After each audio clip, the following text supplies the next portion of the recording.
नमस्कार स्टूडेंट्स, आपका अपने चैनल पे बहुत बहुत स्वागत और अभिनंदन है। प्यारे विद्यार्थियों, आज हम कर रहे हैं सेकंड चैप्टर जिसका नाम है भारत में राष्ट्रवाद।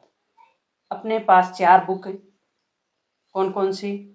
एक है इतिहास, एक है लोकतांत्रिक राजनीति, एक है अपने भूगोल और एक है आर्थिक समझ। हर बुक को करेंगे और इसके लिए प्लेलिस्ट आपके प्यारे विद्यार्थियों बनी हुई है।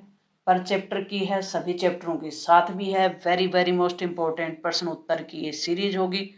सबसे पहले हम पाठ का अर्थ समझेंगे कि आखिर भारत में राष्ट्रवाद है, इसका अर्थ क्या है। राष्ट्रवाद, देश के लिए मर मिटने का भाव, वो चेतना जो देश के लिए कुछ भी कर गुजरने के लिए तैयार हो। ये चेतना आखिर आई कहाँ से, इसके पीछे कारण क्या थे, इसके लिए कौन कौन से आंदोलन हुए, उन सब के बारे में इस चैप्टर में हम पढ़ने वाले हैं। आपको ध्यान हो कि भारत में जब मुगल शासन था 1600 ईस्वी में, कब? 1600 ईस्वी में। 1600 ईस्वी में जहांगीर के समय, मुगल शासक जहांगीर के समय ब्रिटिश कंपनी भारत आई थी और उनसे एक व्यापारिक समझौता किया गया था।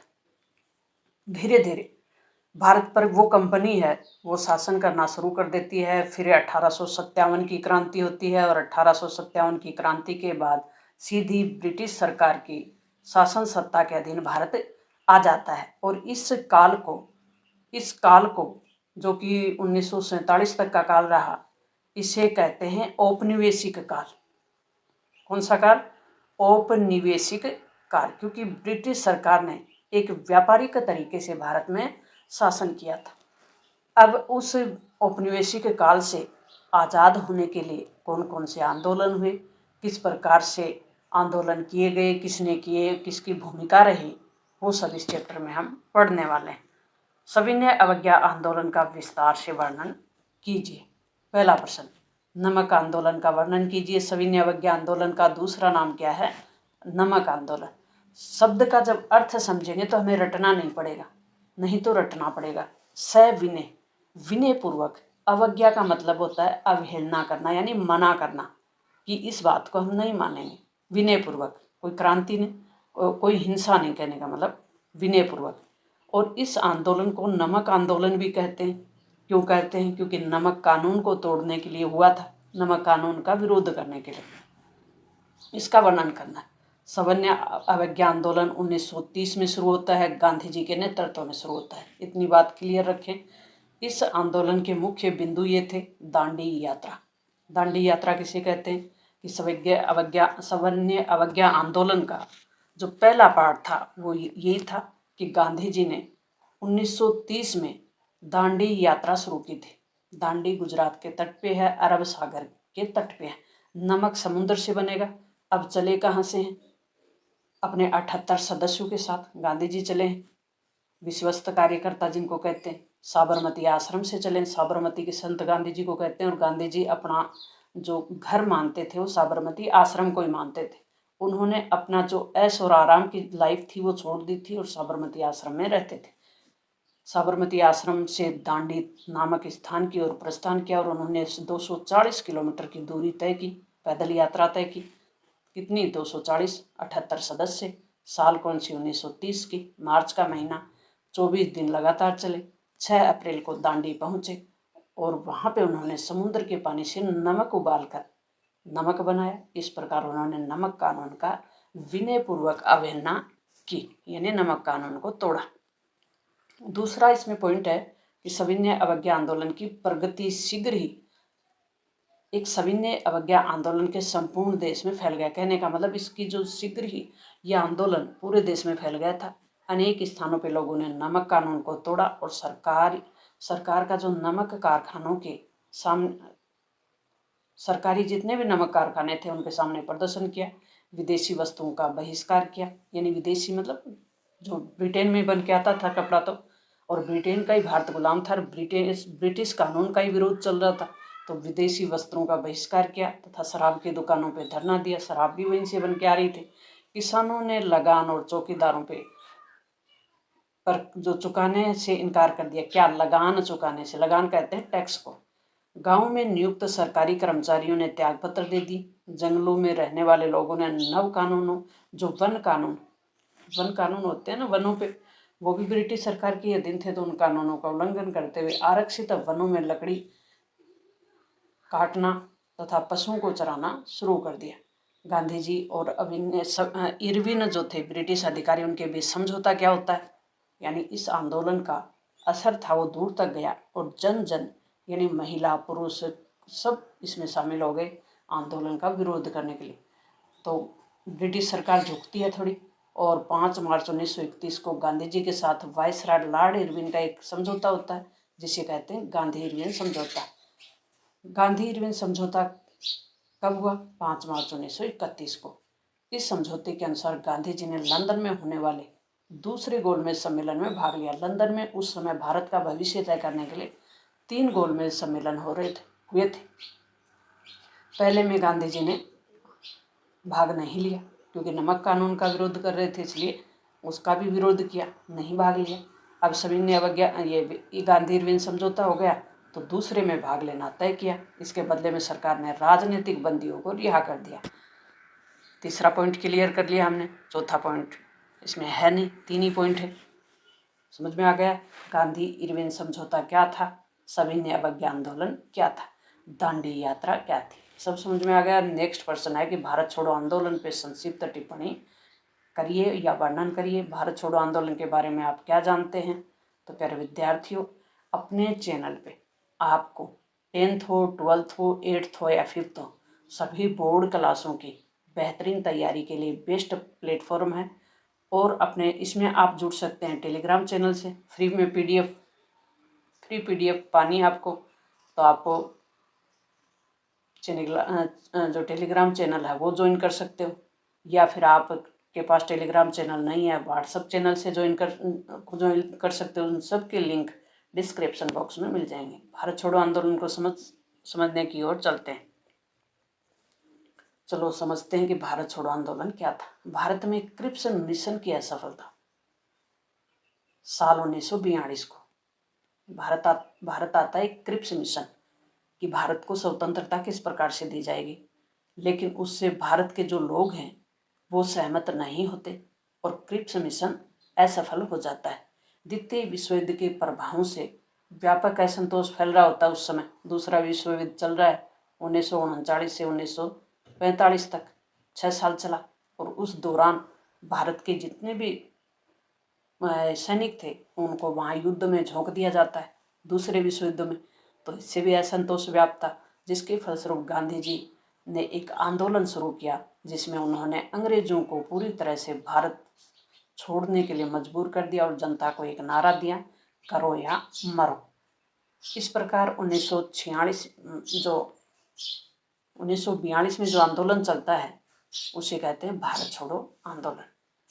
वर्धा में 14 जुलाई 1942 को अपनी कार्यकारिणी में कांग्रेस कार्य समिति और ऐतिहासिक भारत छोड़ो प्रस्ताव पारित किया, जिसमें सत्ता का भारतीयों को तत्काल हस्तांतरण एवं भारत छोड़ने की मांग की। गांधी जी ने स्पष्ट कर दिया कि जो सत्ता है, जो शासन का संचालन है, वो भारतीयों को सौंपा जाए और तुरंत आपको भारत छोड़ना है।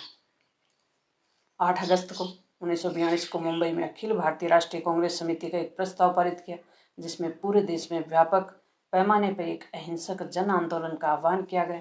इसी अवसर पर गांधी जी ने प्रसिद्ध नारा दिया, करो या मरो का, यानी भाषण दिया। जनता से आह्वान कर दिया कि अब हमें या तो करना है या मरना है। भारत छोड़ो के इस आह्वान ने देश के अधिकतर जो हिस्से थे उसमें राज्य व्यवस्था को ठप कर दिया। लोग स्वतः ही आंदोलन में कूद पड़े।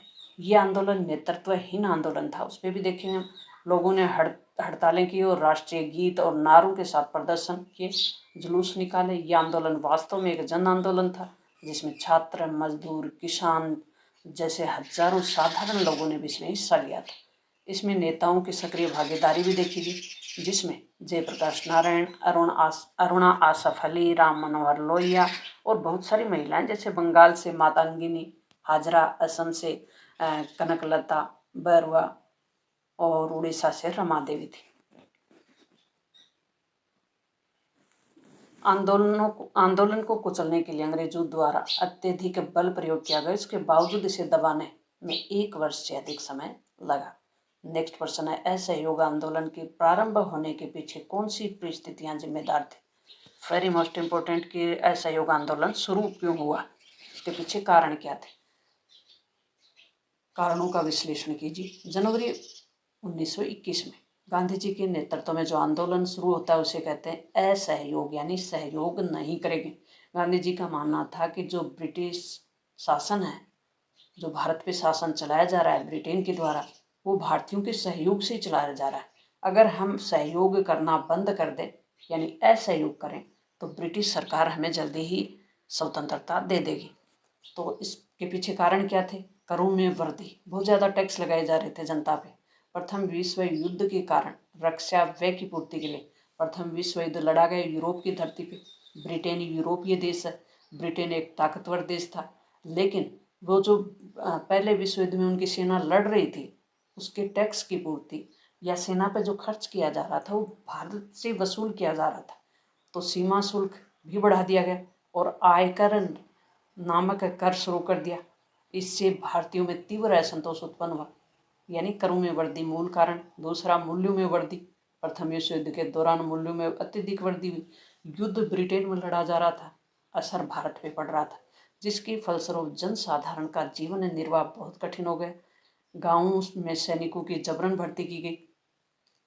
प्रथम विश्व युद्ध के दौरान गांव में सैनिकों को जबरदस्ती, उनकी इच्छा नहीं थी सेना में जाने की, फिर भी हट्टे कट्टे जवानों को सेना में भर्ती कर जबरदस्ती ले जाया गया और प्रथम विश्व युद्ध में झोंक दिया। नेक्स्ट है गांधी जी की निराशा। गांधी जी निराश हुए, क्यों? क्योंकि प्रथम विश्व युद्ध में गांधी जी ने अंग्रेजों को आर्थिक और सैनिक सहायता इस आशा से की थी कि ब्रिटिश सरकार भारतीयों को स्वराज्य प्रदान कर देगी। यानी प्रथम विश्व युद्ध में जो सेना गई और ब्रिटिश सरकार का जो सहयोग किया, वो गांधी जी ने इस आशा के साथ किया था कि अब भारत को आज़ाद कर देंगे, लेकिन हुआ नहीं। ऐसा ब्रिटिश सरकार ने नहीं किया। परंतु युद्ध की समाप्ति के बाद ब्रिटिश सरकार की ओर से स्वराज्य प्रदान किए जाने के बारे में कोई चहल पहल नहीं हुई, कोई कदम नहीं उठाया गया। अब दूसरा रोलट एक्ट भी पारित कर दिया ऊपर से। 1919 में ब्रिटिश सरकार ने रोलट एक्ट पारित कर दिया और इस अन्यायपूर्ण कानूनों से भारतीयों में तीव्र असंतोष उत्पन्न हो गया। रोलट कानून क्या था? एक अन्यायपूर्ण काला कानून जिसको कहते हैं। इसमें ब्रिटिश सरकार का एक काला कानून था, 1919 में पारित किया गया और यह आदेश दिया कि किसी भी भारतीय को बिना किसी जानकारी के गिरफ्तार किया जा सकता है। ठीक है, ना सुनवाई और ना किसी प्रकार की बहस इस पे हो सकती थी। जलियांवाला बाग हत्याकांड, रोलट एक्ट का विरोध कर रहे थे अमृतसर के जलियांवाला बाग में शांतिपूर्ण तरीके से। वहाँ जनरल डायर ने गोली चलाने के आदेश दे दिए और इस हत्याकांड में बहुत से निर्दोष लोग मारे गए। तो जलियांवाला बाग हत्याकांड के कारण भी असंतोष उत्पन्न हुआ। सरकार की दमनकारी नीति, जलियांवाला बाग हत्याकांड के बाद ब्रिटिश सरकार ने दमनकारी नीति अपनाई और पंजाब के लोगों पर अत्यधिक जो अत्याचार थे वो किए गए। खिलाफत आंदोलन भी इसके साथ ही चल रहा था।